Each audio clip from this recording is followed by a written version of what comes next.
દુષ્કર્મના કેસમાં અભય ઉર્ફે સની ધીરુભાઈ ચૌહાણ રહેવાસી હુડકો ચોકડી રાજકોટ મૂળ રહેવાસી ગોંડલવાડાને 20 વર્ષની સજા.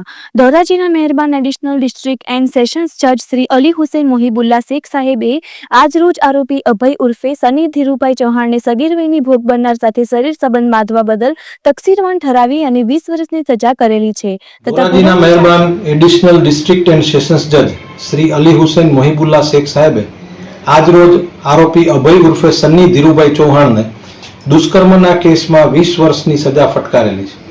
બનાવની વિગત એવી છે કે ભોગ બનનાર અને અભય કોઈ એક મેરેજ ફંક્શનમાં સંપર્કમાં આવ્યા હતા. પછી ઇન્સ્ટાગ્રામ મારફતે વાતો કરતા મિત્રતા થઈ, પ્રેમ સંબંધ થયો.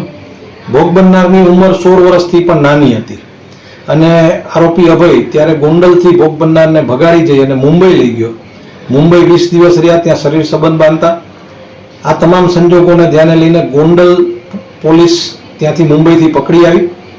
મુંબઈથી આવી ગયા પછી અભય જેલમાં ગયો અને ભોગ બનનારને છાત્રાલયમાં જામગંડોરણા મૂકેલા હતા. ત્યાં પણ અભય જામીન ઉપર છૂટીને ફરીને ભોગ બનનારના સંપર્કમાં આવ્યો અને એણે ભોગ બનનારને એક સાદો કીપેડ વાળો ફોન આપેલો હતો.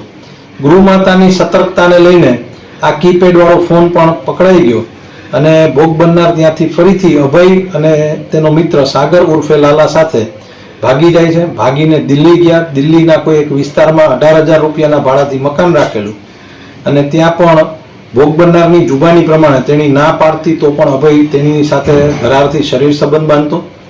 આ બધા સંજોગો બાદ ધોરાજીના સીપીઆઈ LR ગોહિલે ચાર્જશીટ કરેલું હતું અને આખો કેસ ચાલી જતા આજરોજ ધોરાજીના મહેરબાન એડિશનલ ડિસ્ટ્રિક્ટ એન્ડ સેશન્સ જજ શ્રી અલી હુસૈન મોહિબુલ્લા શેખ સાહેબે આરોપી અભય ઉર્ફે સનીને 20 વર્ષની સજા અને 5,000 દંડ ફટકારેલ છે. જ્યારે મદદગારી કરનાર સાગર ઉર્ફે લાલાને પુરાવાના અભાવે છોડી મૂકેલ છે.